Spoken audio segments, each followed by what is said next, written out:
Right. So before we begin, let's get one thing straight. This is not your travel guide to the Dominican Republic. No, this is just us documenting our holiday with a few, shall we say, misadventures along the way.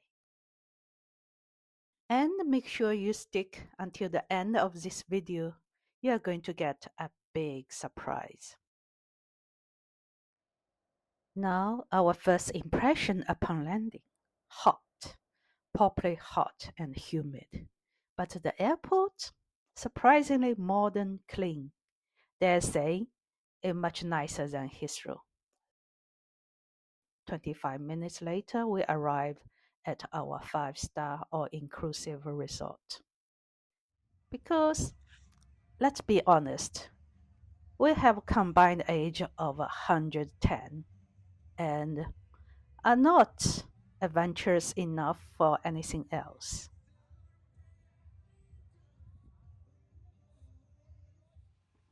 The resort was massive, so massive that the first evening we got lost completely. We ended up in the wrong resort, which was slightly alarming when we saw a toddler.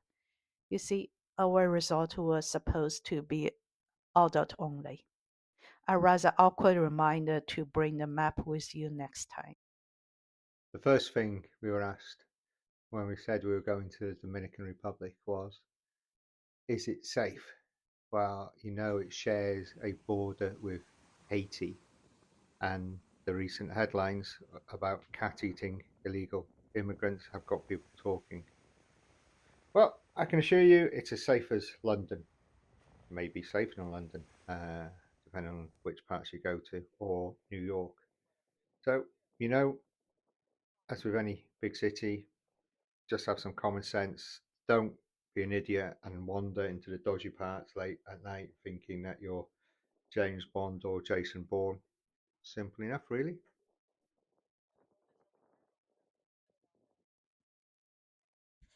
And here is the thing about all inclusive holidays. You kind of feel rude if you don't eat when the food is in front of you. We had gained 2 and 4 kilos each, even we paid gym visit couple of times. Next time, we will consider a holiday that B&B only. Now, like all good tourists, we signed up for a couple of excursions. First up, a trip to Santo Domingo, the capital. It's about 2.5 hours away, they said. Well, after picking up every other tourist within a 10-mile radius, it's ended up being more like 3.5. The joy of group tours. Santo Domingo, big deal. First city of the New World. I will spare you the lecture about the history, but there is a fun fact.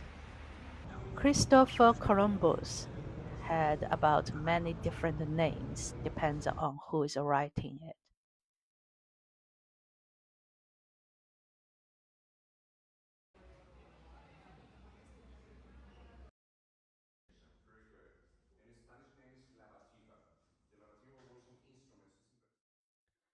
Of course, it won't be a tourist spot without a parade of souvenir vendors, but they were polite enough.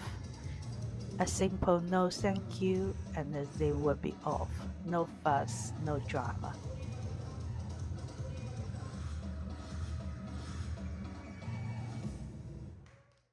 We went on an excursion called the Reef Explorer. How do I put this politely? $150 each for half a day to snorkel in some netted enclosures.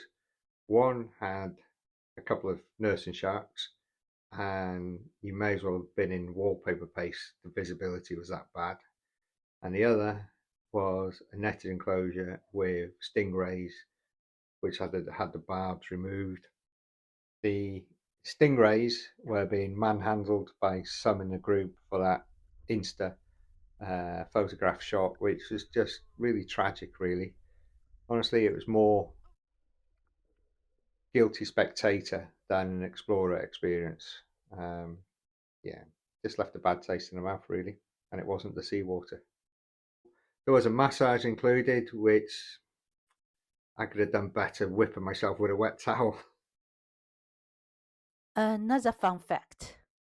I noticed no matter which petrol station you are going, all the price were exactly same. And then there is the price of antihistamine pills. You've been very patient to watch until here to see what's the big surprise. Here is the clue.